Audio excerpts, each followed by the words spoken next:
निर्वाचनमा म सार्वभौम संसदका सबै मान्य सदस्यहरूलाई हार्दिक अभिवादन र सफल कार्यकालको पुनः शुभकामना व्यक्त गर्दछु। जुन संविधानको जगमा यो संसद खडा छ त्यो हजारौं शहीदहरूको बलिदान, बेपत्ता घाइते योद्धाहरू, लाखौं कर्मवीरहरूको त्याग, तपस्या र सङ्घर्षको परिणाम हो। म सबभन्दा पहिला फेरि पनि उहाँहरूप्रति कृतज्ञता र उहाँहरूको सङ्कल्पप्रति सम्मान व्यक्त गर्दछु। हामी उहाँहरूको बलिदानले बाँधिएका छौँ र उहाँहरूको सङ्कल्पले हामीलाई डगमगाउन र विचलित हुन दिने छैन। नयाँ प्रतिनिधि सभाको गठनसँगै नेपालको संविधानको धारा 76 को उपधारा 2 बमोजिम मेरो नेतृत्वमा विभिन्न राजनीतिक दलको सहभागितामा सरकार गठन भएको छ। यो विश्वासका लागि दलहरूलाई धन्यवाद दिँदै म आज यो सार्वभौम संसदमा सामाजिक न्याय, सुशासन र समृद्धिको सङ्कल्पसहित प्रधानमन्त्रीमा विश्वासको मत माग्नका लागि उपस्थित भएको छु। सभामुख महोदय, प्रधानमन्त्रीका रूपमा म निषेध, अपमान र प्रतिशोध होइन, सहमति, सहकार्य र आपसी विश्वासको राजनीतिलाई अगाडि बढाउन प्रतिबद्ध छु। यो देशमा जति पनि सार्थक परिवर्तन भएका छन्, वामपन्थी र लोकतान्त्रिक शक्ति मिलेर भएका छन्। 104 वर्ष लामो राणा शासन होस् वा 30 वर्ष लामो पञ्चायती निरङ्कुशता, वाम लोकतान्त्रिक सहकार्यबाट नै समाप्त भएको हो। 12 बुँदे समझदारी, विस्तृत शान्ति सम्झौता, संविधान सभा र सङ्घीय लोकतान्त्रिक गणतन्त्र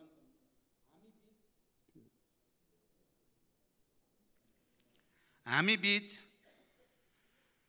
सहकार्यकै परिणाम हुन्। राष्ट्रिय सङ्कटका संवेदनशील क्षणहरूमा पनि हामी राजनीतिक शक्तिहरू एकै ठाउँमा उभिँदै आएका छौँ। हामी मिल्दा देश अगाडि गएको छ, नमिल्दा देश सङ्कटतिर गएको छ।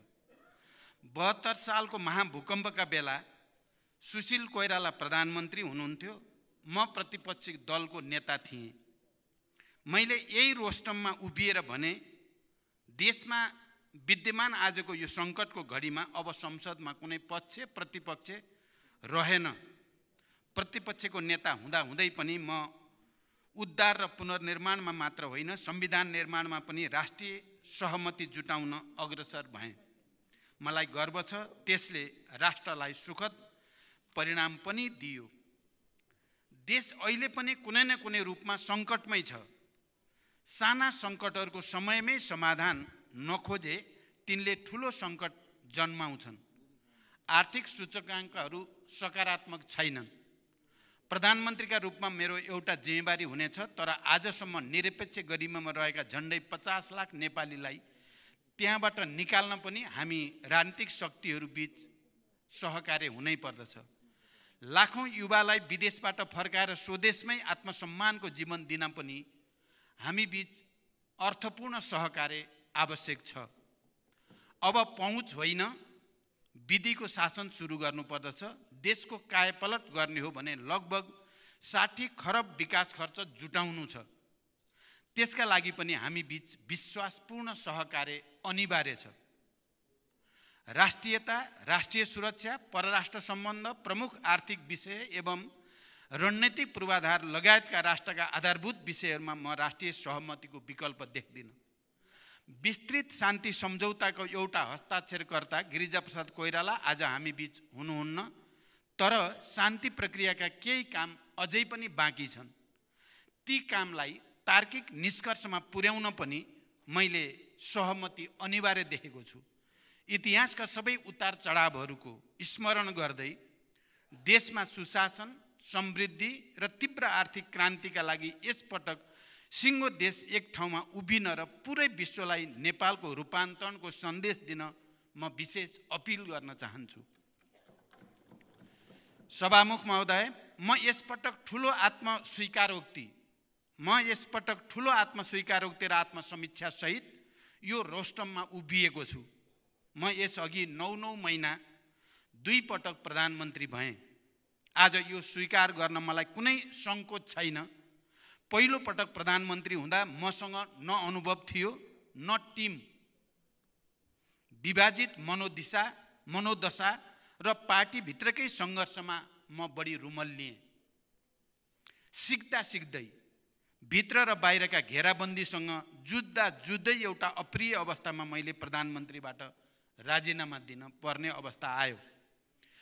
तैपनि मैले त्यसबेला सुरु गरेका मध्य पहाडी लोकमार्ग, उत्तर दक्षिण कोरिडोर, गरिब किसानको ऋण मिनाहा र विद्युतीकरणमा तीव्रता दिने प्रयासले राष्ट्रिय जीवनमा आज पनि प्रभाव पारेकै छ भन्ने मलाई सोच्दा, स्मरण गर्दा मलाई विशेष सन्तोषको अनुभूति हुन्छ। मेरो दोस्रो कार्यकाल वैदेशिक सम्बन्धमा ठुलो उतार चढाव आएको बेला सुरु भयो। मधेस आन्दोलनमै थियो। संविधानको सफल कार्यान्वयनमा धेरै विश्वास जागिसकेको थिएन। संविधान संशोधनको प्रयासबाट मैले मधेसलाई विश्वासमा लिने कोसिस गरेँ। स्थानीय निकायको निर्वाचन गरेर संविधान कार्यान्वयनको विश्वासपूर्ण सुरुवात गर्ने अवसर मैले प्राप्त गरेँ। मूल्य वृद्धि नियन्त्रणमा राखेर आर्थिक वृद्धि दर 7% कट्यो र एउटा आर्थिक मानक बन्यो। लोड सेडिङ अन्त्य भयो। त्यसअघि कहिल्यै पालना नहुने राजनैतिक सहमतिको मैले अक्षरशः पालन गरेँ र अत्यन्त इमान्दारीका साथ सत्ता हस्तान्तरण गरेँ। मलाई लाग्छ मेरो त्यो छोटो कार्यकाल सफल कार्यकालका रूपमा इतिहासमा दर्ज भइसकेको छ। आज परिस्थितिवश तेस्रो पटक प्रधानमन्त्रीका रूपमा विश्वासको मतका लागि अनुरोध गर्न म यो सम्मानित संसदको रोस्टममा उभिएको छु। मैले भनि नै हालेँ, म यसपटक फरक संकल्पका साथ संसद सामु उभिएको छु। विश्वासको मत पाएँ भने म प्रधानमन्त्रीको यो कार्यकाल इमान्दार स्वीकारोक्तिका साथ सुरु गर्न चाहन्छु कि हामी राजनीतिक कर्मी कहीँ न कहीँ चुकेका छौँ। इमान्दार स्वीकारोक्तिका साथ सुरु गर्न चाहन्छु कि हामी राजनीतिक कर्मी कहीँ न कहीँ चुकेका छौँ। त्यसो हुन्न थियो भने हाम्रा लाखौँ युवा विदेशी भूमिमा पसिना बगाइरहेका हुने थिएनन्। आफ्नै परिवारसँग आफ्नै देशमा रमाइरहेका हुने थिए। 50 लाखभन्दा बढी नेपाली अहिले पनि बहुआयामिक गरिबीमा हुने थिएनन्। हाम्रा विश्वविद्यालयहरू क्यालेन्डरसम्म बनाउन नसक्ने गरी भद्रगोल हुने थिएनन्। शिक्षा र स्वास्थ्य क्षेत्र राज्यको नियन्त्रणबाट लगभग बाहिर जाने अवस्था आउने थिएन। विकास आयोजनाहरू यस्तो लथालिङ्ग अवस्थामा हुने थिएनन्। खेलाडीहरू अरू सुविधा त परै रहोस्, डाइटसम्म दिन नसक्ने खेलाडीहरूलाई अरू सुविधा त परै जाओस्, डाइटसम्म दिन नसक्ने अवस्था हुने थिएन। जनताको हामीप्रति एक ढङ्गको असन्तोष छ भन्ने तथ्य लुकाएर होइन, जनताको हामीप्रति एक ढङ्गको असन्तोष छ भन्ने तथ्य लुकाएर होइन, त्यसलाई स्वीकार गरेर त्यो अवस्था बदल्ने गरी कार्यकाल सुरु गर्न म यो संसदको विश्वास चाहन्छु। सभामुख महोदय, सरकारलाई समर्थन गरेका दलहरूबीच न्यूनतम साझा कार्यक्रममा एउटा सहमति बनिसकेको छ र त्यो सरकार सञ्चालनको एउटा आधार बन्दैछ। सबै विवरण बुझिलो होला, त्यसैले संक्षेपमा मेरा केही प्राथमिकता संसदमा राख्ने अनुमति चाहन्छु। सबै नागरिकलाई 6 महिनाभित्रै नागरिकताको सुनिश्चितता, 1 वर्षभित्रै राष्ट्रिय परिचय पत्र वितरण अनि सुशासन, प्रभावकारी सेवा प्रवाह र समृद्धिका लागि नीतिगत र संरचनागत सुधार सरकारको अठोट हो।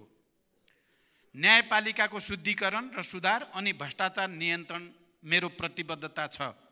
नागरिक प्रशासन र सुरक्षा निकायलाई सक्षम, व्यावसायिक र जनताप्रति उत्तरदायी बनाउन विज्ञ सम्मिलित उच्चस्तरीय कार्यदल गठन अनि सेवा प्रवाहको गुणस्तर र प्रभावकारिता बढाउन संसदको पहिलो अधिवेशनबाटै कम्तीमा 1 दर्जन नयाँ ऐन तर्जुमा या विद्यमान ऐनमा समानुकूल परिमार्जनको सङ्कल्प पनि म यहाँ दोहोऱ्याउन चाहन्छु।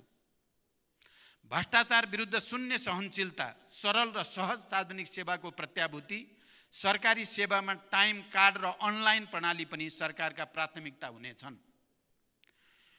यो सम्मानित संसदलाई मैले प्रष्टै भन्नुपर्दछ, हामी आर्थिक अनुकूलतामा छैनौँ। यो वर्ष विश्व अर्थतन्त्रको 1/3 हिस्सा मन्दीको मारमा पर्ने प्रक्षेपण गरिएको छ। अमेरिका, युरोप र चीनकै अर्थव्यवस्थाको गति घटेको छ। मूल्य वृद्धि, युक्रेन युद्ध, कोभिड महामारी र बढ्दो ब्याज दरले विश्व अर्थव्यवस्थामा परेको दबावबाट हामी पनि प्रभावित छँदैछौँ। अर्कोतिर स्वदेशकै आर्थिक सूचकाङ्कहरू पनि उत्साहजनक छैनन्। राजस्व वार्षिक लक्ष्यको करिब 25% मात्र र अनुदान सहितको स्रोत करिब 27% मात्र सङ्कलन भएको छ। चालु खर्च करिब 33% र पुँजीगत खर्च जम्मा 11% मात्र रहेको छ। वैदेशिक अनुदानको वार्षिक लक्ष्य जम्मा 6% पुरा भएको छ। आयकर समेत लक्ष्य बमोजिम उठेको छैन। लक्ष्य अनुसार राजस्व नउठ्दा, पुँजीगत खर्चै नहुँदा र बेरोजु बढिरहँदा वित्तीय प्रशासनको पुरै चक्र समस्यामा छ। तैपनि म सबै खाले आमूल सुधारबाट आगामी 5 वर्षमा आर्थिक वृद्धि दर 2 अङ्कको नजिक पुर्याउने सङ्कल्प यो सम्मानित संसद सामु व्यक्त गर्दछु र यहाँहरू सबैको पूर्ण सहयोगको अपेक्षा पनि गर्दछु। आर्थिक पुनरुत्थानका प्याकेज कार्यक्रम मार्फत लगानी मैत्री वातावरणको निर्माण तथा पुँजीगत खर्चको अभिवृद्धि गर्दै आर्थिक गतिविधिको विस्तार र समष्टिगत आर्थिक स्थायित्व मेरो लक्ष्य हुनेछ। बैंकिङ प्रणालीमा विद्यमान तरलता सङ्कुचनको समस्यालाई सम्बोधन गर्न वित्तीय तथा मौद्रिक उपकरणहरूको उपयोग गरिनेछ। वैदेशिक मुद्रा सञ्चितिमा परेको चापलाई सम्बोधन गर्न तरलता र कर्जा प्रवाहको शिथिलतालाई सुधार गरिनेछ। आर्थिक पूर्वाधार विकासमा सरकारी लगानी बढाइनेछ। व्यावसायिक वातावरणमा सुधार ल्याउँदै लगानीका लागि पुँजीको सहज उपलब्धता हुने प्रबन्ध मिलाइनेछ। सहकारिताको माध्यमबाट बचतलाई प्रोत्साहन गर्दै स्वरोजगार प्रवर्धन एवं आय आर्जनका कार्यक्रम सञ्चालन गरिनेछ। सभामुख महोदय, म दोस्रो पटक प्रधानमन्त्री हुँदै गर्दा दैनिक 20 घण्टासम्म लोड सेडिङ थियो। औद्योगिक क्षेत्र मात्र होइन, जनजीवन नै अस्तव्यस्त थियो। त्यो स्थितिमा उज्यालो नेपाल अभियान घोषणा गरियो। कतिपय सब स्टेसनहरूमा 3 शिफ्टमा 24 घण्टे काम गर्ने वातावरण मिलाइयो र लोड सेडिङलाई इतिहासको विषय बनाइयो। त्यसले अन्धकार मात्र हटाएन, राष्ट्रको आत्मविश्वास पनि बढायो। आज प्राधिकरण नाफामा गएको छ। आज हामी विद्युत बेचेर विदेशी मुद्रा कमाउने ठाउँमा आइपुगेका छौँ। मेरो प्रश्न छ, यही काम सडकमा 3 शिफ्टमा किन हुन सक्दैन? भवन निर्माणमा किन 24 घण्टा काम हुन सक्दैन? म संसदसँग वाचा गर्दछु, प्राधिकरणको त्यो अनुभव अब सबै पूर्वाधार निर्माणमा लागू गरिनेछ। विकास आयोजनाहरू वर्षौंसम्म अधुरो हुने, लागत र समय बढ्ने विकृति अब हामीलाई स्वीकार्य छैन। त्यसका लागि आवश्यक ऐन संशोधन लगायत नीतिगत सुधार दृढताका साथ अघि बढाइनेछ। प्रशासनिक खर्चमा मितव्ययिता, बजेटमा अनुशासन, सार्वजनिक खर्चको उपलब्धि र उत्पादकत्व वृद्धि, राजस्व चुहाटमा कडा नियन्त्रण सरकारका प्राथमिकता हुनेछन्। सहभागिता र परिपालना बढाउन प्रवर्धनात्मक कार्यक्रमका साथसाथै नियमनमा समेत जोड दिइनेछ। सार्वजनिक ऋणको छनौटपूर्ण उपयोग गर्दै दिगोपना कायम गरिनेछ। सार्वजनिक संस्थानको व्यवस्थापन सुधारका साथै व्यवसाय विस्तारमा जोड दिइनेछ। नेपाललाई आकर्षक र प्रतिस्पर्धात्मक लगानी गन्तव्य बनाउने मेरो सङ्कल्प छ। औद्योगिक, वित्तीय र मौद्रिक नीतिको सामञ्जस्यपूर्ण कार्यान्वयनबाट अर्थतन्त्रलाई गतिशील तुल्याइनेछ। वित्तीय, मौद्रिक, पुँजी बजार, सहकारी, बीमा र निजी कम्पनीका निकायहरूबीच आवश्यक समन्वय गरी निजी क्षेत्रको लगानी प्रवर्धन गर्न नीतिगत, संस्थागत तथा प्रक्रियागत सुधार यो सरकारको प्राथमिकतामा रहनेछ। सभामुख महोदय, राजस्व प्रशासन करदाता मैत्री हुनेछ। कर छली, आयातमा न्यून बिजकीकरण, चोरी पैठारी, तस्करी तथा हुन्डी कारोबार जस्ता गतिविधिको अन्त्य गर्दै कर प्रणालीलाई थप प्रगतिशील तथा व्यवसायी मैत्री बनाइनेछ। आर्थिक स्थायित्व कायम गर्न औद्योगिक नीति, सरकारी वित्त नीति, राजस्व नीति, मौद्रिक नीतिबीच तादात्म्य अनि सरकार, निजी क्षेत्र, सहकारी र सामुदायिक क्षेत्रको सहभागितामा द्रुत विकासको वातावरण निर्माण यो सरकारको सङ्कल्पमा छ। कानुनी, प्रक्रियागत, प्रणालीगत तथा संरचनागत सुधारबाट वैदेशिक लगानी आकर्षित गरिनेछ। विनिमय दर जोखिम व्यवस्थापन गर्न भरपर्दो हेजिङ सेवाको सुरुवात गर्ने नीति बनिसकेको छ र देशको सार्वभौम साख मूल्याङ्कन सोभरेन क्रेडिट रेटिङ यथाशीघ्र अगाडि बढाइनेछ। वैदेशिक व्यापारमा आएको शिथिलतालाई सम्बोधन गर्न निर्यात वृद्धिमा जोड दिइनेछ। राष्ट्रिय पुँजीको विकास र आर्थिक आत्मनिर्भरताका लागि स्वदेशी उत्पादनमा जोड दिनु सरकारको प्राथमिकता हुनेछ। स्वदेशी कच्चा पदार्थमा आधारित र आयात प्रतिस्थापन गर्ने प्रकृतिका उपभोग्य वस्तुहरूको उत्पादनमा जोड दिइनेछ र रोजगारी सृजना हुने क्षेत्रमा राज्यको लगानी बढाइनेछ। कृषि, प्राकृतिक स्रोत, ज्ञान र उच्च प्रविधिमा आधारित उद्योगको विकासबाट औद्योगिक उत्पादन बढाई निकासी वृद्धि गरिनेछ। पुँजीको अभावमा उद्यमशीलता निरुत्साहित हुन दिइने छैन। व्यावसायिक र लगानी मैत्री वातावरण निर्माणका लागि नीतिगत र संरचनागत सुधार अनि गैर आवासीय नेपालीहरूले नेपालमा सहज तरिकाले लगानी गर्ने वातावरण निर्माण सरकारको प्राथमिकता हुनेछ।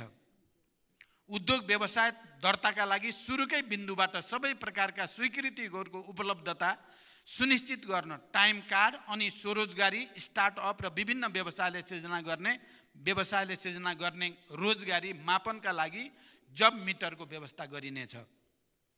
सभामुख महोदय, हरेक वर्ष एउटै समाचार बन्छ मलको अभाव। म आज यो संसदमा दृढताका साथ प्रतिबद्धता जनाउन चाहन्छु। अबदेखि आपूर्तिको चक्र अनुसार चाहिएको समय प्राप्त हुने गरी मल खरिद गरिनेछ र सँगसँगै मल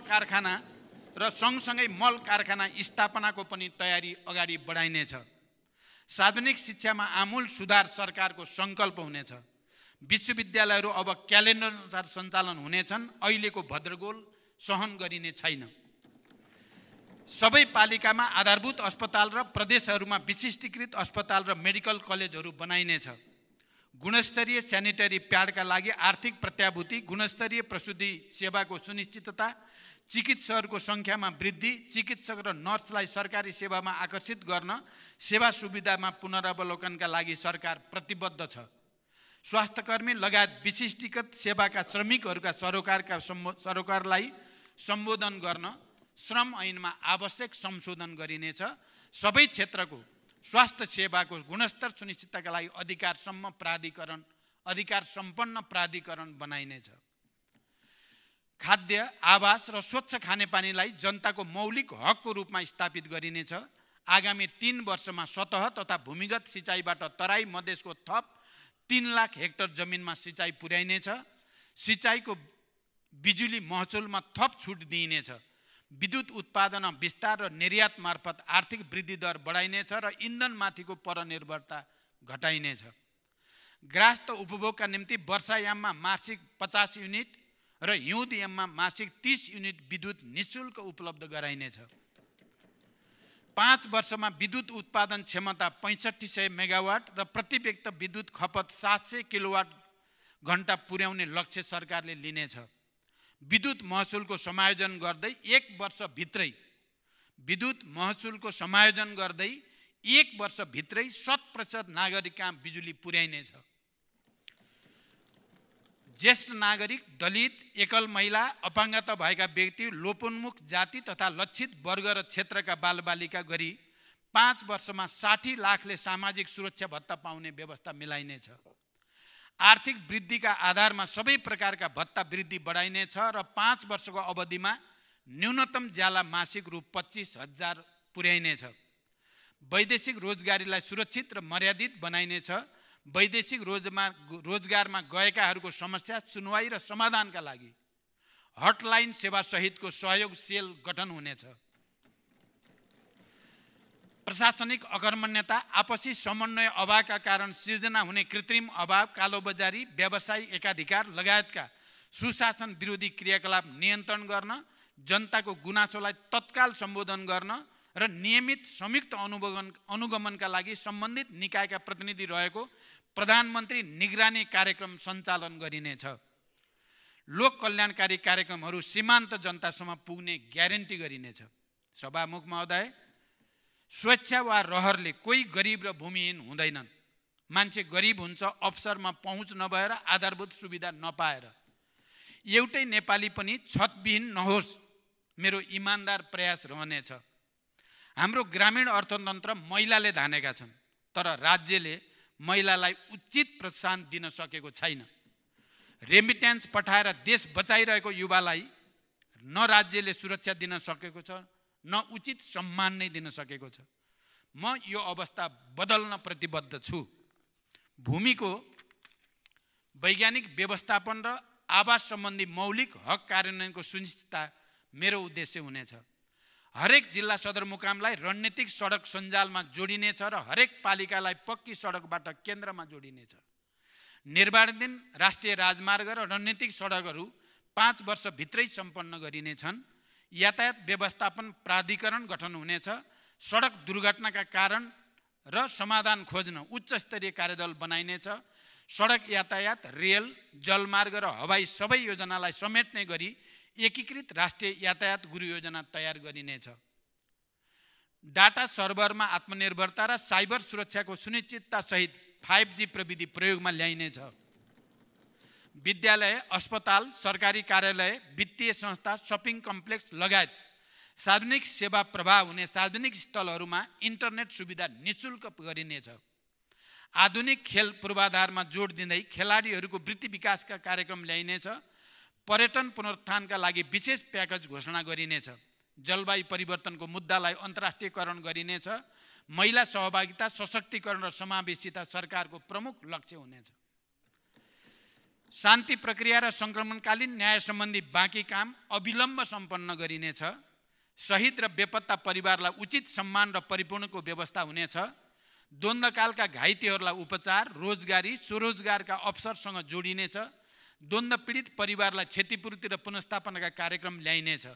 सँगसँगै तराई, मधेस लगायतका आन्दोलनका क्रममा अन्यायपूर्ण ढङ्गले बन्दी बनाइएकाहरूको कानुन सम्मत रिहाईका लागि ठोस अग्रसरता लिइनेछ। सङ्घीयता कार्यान्वयन र जनताको हितमा राज्य संयन्त्रको परिचालन हुनेछ।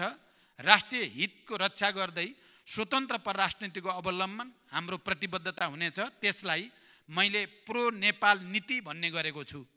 दुवै छिमेकी र सबै मित्र राष्ट्रहरूसँग सन्तुलित, विश्वसनीय र मैत्रीपूर्ण सम्बन्धमा मेरो जोड हुनेछ। सीमाको प्रभावकारी व्यवस्थापन र सीमा समस्याको समाधान हाम्रो प्राथमिकता हुनेछ।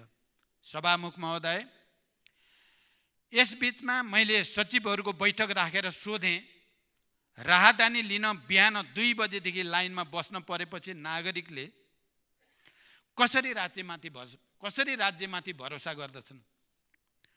अहिलेकै गतिमा राष्ट्रिय परिचय पत्रको काम हुने हो भने कति दशकमा 3 करोड नेपालीको हातमा परिचय पत्र पुग्छ? सवारी चालक अनुमति पत्र लिन पनि वर्षौं कुर्नुपर्ने कारण के हो? सरकारी अस्पताल र सामुदायिक विद्यालयको स्तर किन खस्कियो? प्रविधिको यति धेरै विकास भइसक्दा पनि सरकारी अस्पतालमा नाम दर्ता गर्न समेत घण्टौं किन कुर्नु पर्दछ? सरकारी अस्पतालमा सामान्य शल्यक्रिया गराउन पनि 3-4 महिना किन कुर्नुपर्ने गरेको हो? अस्पतालका प्रयोगशाला र परीक्षण उपकरण किन महिनौसम्म बन्दैनन्? अनुदानका सामग्री स्टोरमा किन थन्किने गरेका छन्? मैले सचिवज्यूहरूलाई भनिसकेको छु।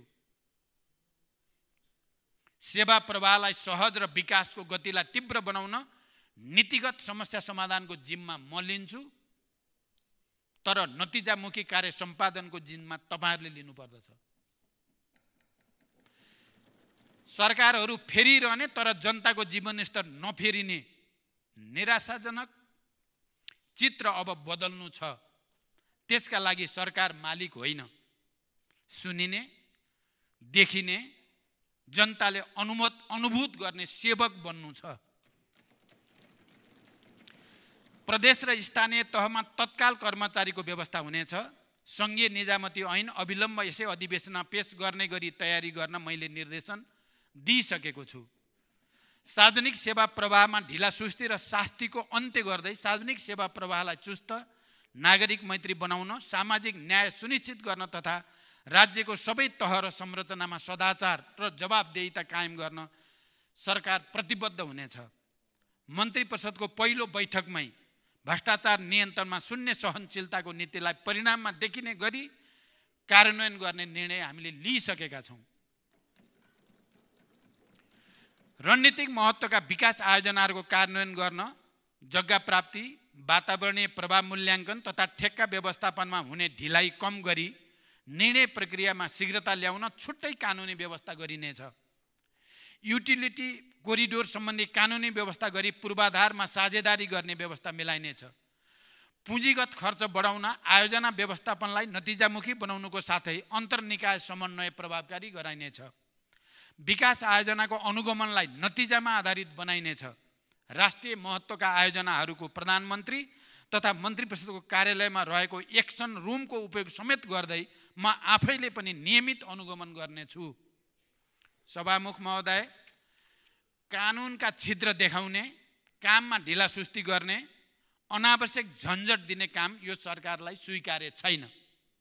सार्वजनिक सेवा प्रवाहलाई सरल, सहज तथा प्रविधि मैत्री बनाई जनतालाई चुस्त र नागरिक मैत्री सरकारको अनुभूति दिलाउन राष्ट्र सेवकलाई जिम्मेवार र उत्तरदायी बनाइनेछ।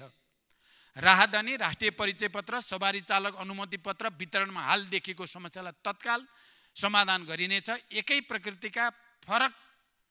एकै प्रकृतिको विवरण फरक निकायबाट सङ्कलन गर्नुको सट्टा डाटा साझेदारी र अन्तर आबद्धताको भरपर्दो प्रणाली निर्माण गरी सेवा प्रवाहलाई छिटो छरितो र मितव्ययी र झन्झट मुक्त गरिनेछ। विपन्न नागरिक उपचार सुविधा तथा स्वास्थ्य बिमा सेवालाई सर्वसुलभ र नियमित बनाइनेछ। स्वास्थ्य बिमाको दायरा विस्तार गरिनेछ। सरकारी एवं सार्वजनिक जग्गाको संरक्षण गर्न एकीकृत विद्युतीय अभिलेख तयार गरिनेछ। मुलुकको विकासमा योगदान गर्न सक्ने उमेरका नागरिक विदेश हुनुपर्ने तर वृद्ध अवस्थाको सामाजिक सुरक्षाको व्यवस्था राज्यले गर्नुपर्ने जटिल अवस्था आज देशमा विद्यमान छ। यो परिस्थितिबाट बाहिर निस्कन स्वदेशमै रोजगारीका अवसर सृजना गर्न निजी क्षेत्र समेतको सहभागितामा ठोस कार्यक्रम सञ्चालन गरिनेछ।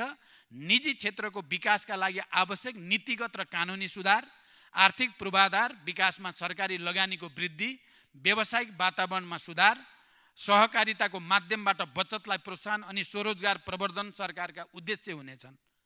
सार्वजनिक संस्थानको व्यवस्थापन सुधारका साथै व्यवसाय विस्तारमा जोड दिइनेछ। पर्यटकीय पूर्वाधारको निर्माण र सेवाको गुणस्तरमा सुधार सरकारको मुख्य जोड हुनेछ।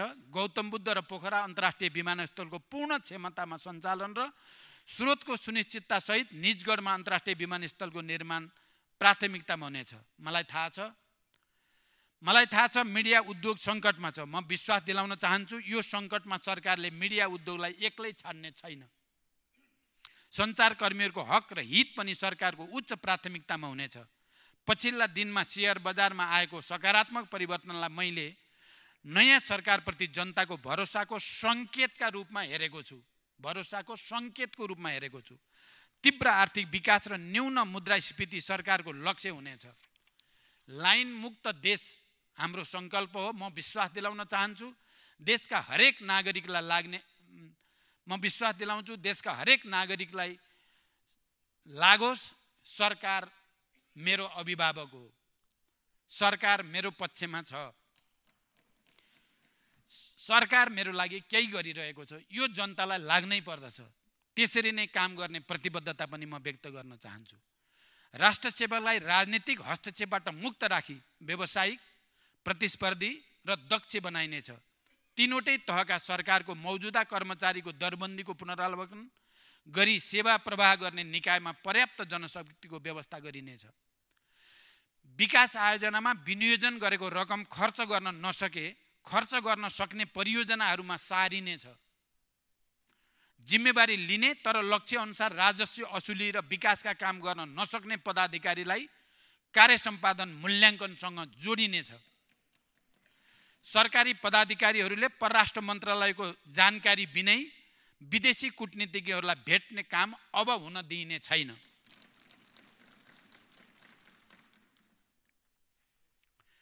भ्रष्टाचार नियन्त्रण र निवारण सरकारको प्राथमिकता हुनेछ। मालपोत, लाइसेन्स, राहदानी जस्ता निकायहरूमा क्षतिपूर्ति सहितको नागरिक बडापत्र राखिनेछ। बुस्टर डोजको खोपको लागि भ्याक्सिनको तत्काल प्रबन्ध गर्न लागिसकिएको छ। शीतलहर र हिमपातबाट जनता जोगाउन आवश्यक प्रबन्ध गर्न सम्बन्धित तहमा निर्देशन गइ नै सकेको छ। सभामुख महोदय, हिजो देश एउटा ठुलो विद्रोहबाट गुज्र्यो। सामाजिक न्यायको आकांक्षा, विभेद शोषण र उत्पीडन विरुद्धको आक्रोश अनि सुखी र स्वतन्त्र जीवनको चाहना नै त्यो विद्रोहको कारक र कारण थियो। हिजो हामी भित्र जुन आवेग थियो, परिवर्तनको जुन संकल्प थियो, अब त्यसलाई त्यही घनत्वको साथ जगाउन र राष्ट्र निर्माणमा लाग्न म प्रतिबद्ध छु। यो सम्मानित सदनलाई मेरो अनुरोध छ, सरकारमा म त्यही आवेग जगाएर आफू देश र यो संसदलाई पनि प्रमाणित गर्न चाहन्छु। सम्भव छैन, सकिँदैन, केही हुँदैन भन्ने निराशा र नकारात्मक भावलाई अब यो सरकारमा कुनै ठाउँ हुने छैन। म यो संसदसँग विश्वासको मत पनि नितान्त सकारात्मक र रचनात्मक हस्तक्षेपका लागि माग गरिरहेको छु। हामी सबै दल मिलेर व्यवस्था बदल्यौँ। अब हामी सबैको सहकार्यमा जनताको अवस्था बदल्न पनि म संसदबाट एउटा मौका चाहन्छु। मलाई कुनै दुविधा छैन, एउटा कप्तान केवल एउटा टिमका रूपमा सफल हुन्छ। मैले लिएका लक्ष्य सरकारका घटक मात्र होइन, सिङ्गो संसदलाई साथसाथै लैजान सके मात्र पुरा हुनेछन्। मैले पहिले पनि भने, म निषेध र अपमान होइन, सहकार्य र आपसी विश्वासको राजनीतिका लागि प्रतिबद्ध छु। म संसदमा पूर्ण विश्वास र आपसी सद्भावको वातावरण बनाउने पक्षमा छु र मैले हिजो पनि भने, हाम्रा मतभेदहरू समेत मर्यादित हुनेछन्। म सबै दल र मान्य सदस्यहरूलाई आग्रह गर्दछु, आउनुहोस् यसपटक संसदमा नयाँ अध्यायको सुरुवात गरौँ। त्यसै पनि नेपालको राजनीति केही कमजोरीका बावजुद अन्यत्र भन्दा भिन्न छ। अन्यत्र हामी धेरै बदलाभाव देख्छौँ, तर यहाँ प्रतिशोधलाई धेरै ठाउँ छैन। हामी कहाँ राजनीतिक संवादहीनता पनि लामो समय रहने गरेको छैन। राष्ट्रका सङ्कटहरूमा हामी सबै राजनीतिक दल पटक पटक एकै ठाउँमा उभिँदै आएका छौँ। यसपटक पनि संसदको विभाजन नहोस्, देशले एकता र सहकार्यको सन्देश प्राप्त गरोस्। म बिना कुनै पूर्वाग्रह सबै राजनीतिक दलहरूसँग सहकार्यका लागि प्रतिबद्ध छु। सिङ्गो सदनको साझा प्रधानमन्त्रीका रूपमा मलाई राष्ट्र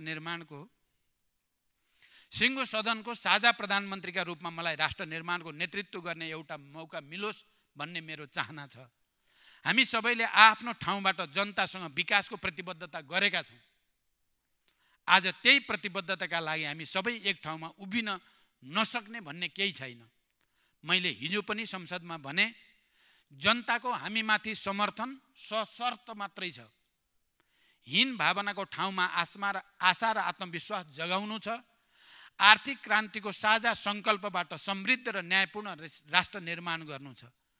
इतिहास आजैबाट सुरु हुन्छ म भन्दिनँ। आजसम्मका उपलब्धिहरूलाई संस्थागत गर्दै सबैप्रति कृतज्ञता व्यक्त गर्दै म एउटा परीक्षा दिन चाहन्छु। हिजो क्रान्ति सुरु गर्दा जुन आवेग मसँग थियो, बीचमा केही अल्मलिए जस्तो देखिए पनि आज त्यही आवेग र अठोटका साथ म यो रोस्टममा उभिएको छु। तेस्रो पटक प्रधानमन्त्रीका नाम लेखाउन वा सिंहदरबारमा अर्को कार्यकालको फोटो झुन्ड्याउन मात्र म यहाँ उभिएको पटक्कै होइन। म विश्वास दिलाउँछु, हरेक पटक संसदमा म उपलब्धिको डाटा र रिपोर्ट कार्डका साथ उपस्थित हुनेछु। मलाई विश्वासको मत दिएमा संसदका हरेक मान्य सदस्यहरूले गर्व गर्ने वातावरण बनाउनेछु। सबैको साथ र सहयोग लिएर राष्ट्र निर्माण होमिन यो सम्मानित सदनसँग प्रधानमन्त्रीका रूपमा म विश्वासको मतका लागि हार्दिक अनुरोध गर्दछु। धन्यवाद।